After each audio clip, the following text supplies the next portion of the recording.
Hello everybody, how's it going today? Glowplasma231 here, back in day to talk about Oshi, chapter number 143. This chapter is titled Blind Follower.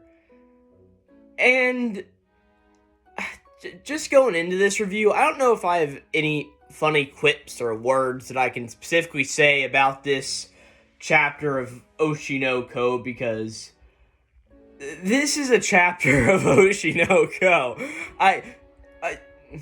As we have all probably known for a little while, Akane, the author of this series, has been going down what many consider a deep and very dark path, involving Aqua and Ruby and their relationship in this series, and it seems like most of that has finally come to a head now, in this chapter to be specific, where this is the chapter that a lot of people haven't been waiting for, but at the same time, a lot of people have been really waiting for this chapter. Like, this is, for some people, this was like, oh my gosh, two siblings born at birth. Like, I am a reader of most things in Shonen Jump, right? And this reminds me of a lot of Nue's Exorcist right now, which is a just terrible series running in Jump, and it pretty much has this weird plot point to where the main character makes a deal with like a devil person sort of thing, a spirit who's evil, and they act like their sister, and there's some jokes where they're not related by blood. It's some weird stuff, and a lot of people find it hot, and it feels like Akasaka started down this path a few years ago. He may be the author of that series, I guess like Kota Kwai, but this chapter's a trip. Let's just say that while we get into it. But yeah, this is the big chapter. It's titled Blind Follower, chapter number 143. And on the offset of this chapter, after reading it and reading a lot of people's reactions to it, a lot of people think this is a chapter where Oshi has gone downhill fully. Oshi will never recover from this moment in time where Aqua and Ruby getting a sister kissing or brother kissing. Yeah, it's that. But last chapter, it was all about our good friends Aqua and Ruby and how they have to do a kissing scene in the 15-year line movie. Of course, because Aqua is playing the role of Hikaru and Ruby is playing the role of Ai. And of course, oh man, those are these two children's mother and father. So yeah, they have to do a kissing scene at one point. There was a really interesting sense of responsibility I was talking about in the last chapter when it came to our two favorite mangakas in this series, with Akibo Sensei and the older one who I cannot remember the name of at all for the life of me right now, so I'm sorry to any person who is like the biggest fan of that character out there, because I have let you down majorly. But yeah, at the end of the chapter, there's a little thing between Aqua and Ruby, and we really start off with that as soon as we start off the chapter here, so I'm just going to go and get started with it. So yeah, this is chapter number 143, titled Blind Follower. So the last thing that Ruby had done in the scene with Aqua and Ruby was that the two of them were pretty much standing on a balcony. Aqua was looking out into the world, and Ruby had pretty much come up behind him, hopped up on his back and wrapped her arms around his neck, giving him a hug, and said something to the extent of like, hey, we can practice kissing now, sensei, or something along those lines, like, if you want to, we can. And we did not hear Aqua's reaction at all to this. We just heard what Ruby had said, and in this room moment, we finally get Aqua's reaction to this, as Aqua just, straightforwardly just puts it out there, saying, hey, Ruby, you're squeezing my neck too hard, my neck really hurts right now, right? But Ruby just hey, I can't help it, if I don't hold you tight, I feel like you'll suddenly disappear from me, sensei, as she's just hey, can you call me Serena-chan again like you did back then? And we just see Aqua's eyes, which are just those dark Starringons in there. And eventually he just starts to walk off from this situation as Ruby's still clamoring around his neck. And Aqua's just hey, don't be stupid. Just go brush your teeth and go to sleep. We have to be up early tomorrow to do all of these scenes and stuff, right? And Ruby's just no, I won't. I don't want to do it. And she's hey, just call me Serena-chan. Just please, I want to hear it, right? And Aqua makes a little note of hey, I guess your mental age is still staying the same. And as he's sort of just, like, talking like this, Ruby's just freaking out some more. She's just like, hey, I won't sleep until you call me that again. She's like, hey, are you trying to make things work by force? That's what Aqua says whenever Ruby's just, like, clamoring to him. And Ruby eventually just says, like, hey, you always listen to me, to all of my selfish requests no matter what. And Aqua's hearing this is like, okay, what's that about? And eventually he's just like, alright, Ruby, if I call you Serena-chan, you will go to bed, right? And Ruby's just like, oh, yeah, I think I will. And Aqua then walks over to his nightstand or like his dresser, some part of his room, and he goes over to a glasses case and picks out glasses that are very reminiscent of the ones that he used to have as Goro Ayama, as they're those, like, square profile glasses with metal on 3 sides, but not the top. And Aqua eventually, puts those glasses on and, like, pushes them up on the nose bracket, like the big anime thing, like, oh boy. And he eventually just says, like, hey, it's time to go to sleep, Serena-chan. And he's like, so will you do as I say? And Ruby is just, like, super overjoyed by this. And she's just, like, hopping up and down, like, hearts are forming in her eyes, and, like, we see that even her speech bubble is just a bunch of hearts. And eventually she just runs over and just, like, starts hugging Aqua, just saying, like, hey, sensei, marry me, right? And Aqua's just like, hey, if I did that, I'd just be societally dead, so just please give me a break, right? And Ruby's just like, hey, sensei, look, I'm 18 years old now. I was able to grow up and be an adult this time. And she's like, hey, so can you please praise me and all of this? And Aqua's just like, praise you? I mean, why do you want this? But eventually he walks over and just like, oh, hey, you're amazing, Serena-chan. You did so well. And Ruby's just like, hey, I want more of it. I want more of it. I want more of it. And Aqua just, like, keeps repeating, like, hey, just like, Serena-chan, Serena-chan, Serena-chan, Serena-chan. Just repeating it over and over until eventually he's just like, hey, are you happy now, Ruby? And we see that she's just still so very smug and just like, oh, yeah, that's the stuff right there, yeah. And eventually she just says, like, oh, yeah, it's the best. I'm over in 7th heaven now, right? And Aqua's just like, you just get really happy very easily, don't you, right? And Ruby's just like, oh, yeah, that's right. And she's like, just to have you come to my hospital room sent me to 7th heaven already. But eventually Aqua stays silent again, and he takes off the glasses, and he eventually just like, hey, I'm sorry, Serena-chan, but I'm not the doctor you knew anymore. He's like, I can no longer be as carefree as I used to, focus on just what's in front of me, or say stupid things to each other, or simply do really what I want to do. I'll always feel guilty for being alive. I can't bring myself to smile anymore. And we finally get a good look at Ruby's face in this moment, and Ruby sort of has a face of just, like, sadness in a way, and she looks over at Aqua, who is taking off these glasses, and in this scene, Aqua really looks a lot older in his current age of, like, 17, 18 years old. He looks a lot older and shows that wisening of himself that, of course, he had from being Gorayama in the past, and now reliving this life as Aqua Hoshino, right? And Ruby finally speaks up and just says, like, hey, well, you definitely did smile a lot back then, but it seems to me like you've lost that smile since Mama died. And then she just says, like, hey, I still think you're cute though, even though when you put on that, act all self-important and all of that, right?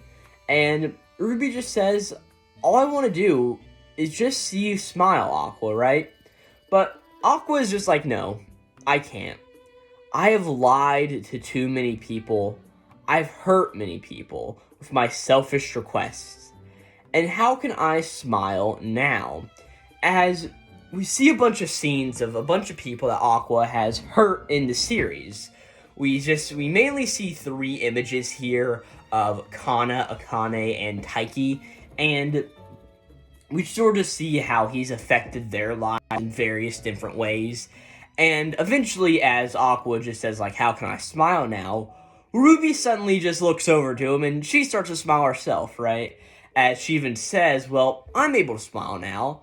And she's like, do you want to know my secret? And Aqua just looks over to her, gives her not a smile, but sort of like a frown in a way, and just asks like, "Hey, yes, please, can you tell me?" And Ruby finally just like jumps up and she's like, "Idols, it's idols, right?" And she's just like, "If you have an idol, your world will shine so much brighter. You'll be able to see this shitty world," as she calls it. Or she says, "You'll be able to love this shitty world." And she says, "I feel like life has a general meaning. And as long as I have an idol to cheer for, Sensei, you are my idol." And she just says like, "Hey, thank you for being alive. You're here in the flesh." And she's like, "Well done." And she's like, "I'm just so very happy with your existence, right?" And Aqua's just like, "Hey, is that really, like, an okay thing to say?" But Ruby's just like, "Yeah, of course it is. I mean, I'm your blind follower after all." And she says, "Hey, do you remember whenever you ran about frantically for days just to get me those concert tickets in the hospital?" Of course, going back to when they actually were Goro and Serena. And she just says, "But you came back with a calm expression on your face, as if nothing happened. At that time, you were totally like how Aqua is now. Nothing's changed. You're still the first love I adore." And in this moment, Aqua's whole demeanor sort of changes, as we see that his once dark starring gone in his, what is that? His right eye. It, of course, has been dark for a good portion of the story now, of course, ever since the whole, your father isn't dead anymore, and you're going on more revenge plots, all of that stuff happened. We sort of now see that Aqua's eye starts to glow a magnificent white, as all of a sudden, Serena just says, like, "Hey, do you like me, Sensei?" And Aqua is finally just, like, starts to smile a little bit, as she's just like, "Yes, of course I do, Serena-chan." And Ruby's just like, "Oh man, I love you too, Sensei." And she's just like, "Hey, Sensei, you take everything upon yourself willfully. You're weak, but you pretend to be very, very strong. You always get hurt as you're supposed to, and you suffer, but you still try to move forward. I love everything about you. Your suffering, your weakness, and kindness. I'll accept it all. Just don't forget this. I may be your blind follower, but at the same time, I'm also in love with you, my idol." As we sort of see that during this whole speech, Ruby has gone over and laid her head on Aqua's shoulder, but eventually, as she says the last part, she moves in and she kisses Aqua on the lips, right? Sister kissing 101. We finally got here, like, we can wrap up the Oshinoko chapter reviews, but in this moment, I think the funniest part of this whole panel is, yes, Ruby went in and kissed Aqua, and oh man, it's a big sister kissing deal. But the funniest part to me is just like how dilated Aqua's pupils are, because his pupil is tiny as can be. Like, he is completely shocked that this has happened. But we suddenly cut to the final page of the chapter, where we see that this exact same scene has finally happened in the 15-year lie. There's no build up to it. We sort of just see it there in the exact same pose that they were in before, except Ruby is the one sort of in the position just sitting down, and Hikaru was the one that went into the kiss when Ruby was the one who went into the kiss whenever they actually kissed. But yeah, the kiss is now done in the 15-year lie. The two twins actually kissed in real life, and yeah, that's that. And suddenly in the movie theater, somebody just yells like, "Hey, okay, you can cut now." And we pretty much see all of our main female cast looking at that, as we see that both Kana, Mimcho, and Akane are all shocked seeing, like, these two actually kiss, even if they are just playing their roles.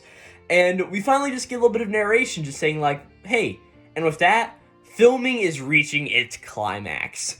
And that is the end of the chapter, and I'm gonna be honest to you, that was some really good build-up to the kiss scene that Aqua and Ruby had there. I mean, no matter what you think of it, I think it's really stupid, and I think my nice part of it is, this is all Ruby's doing, right?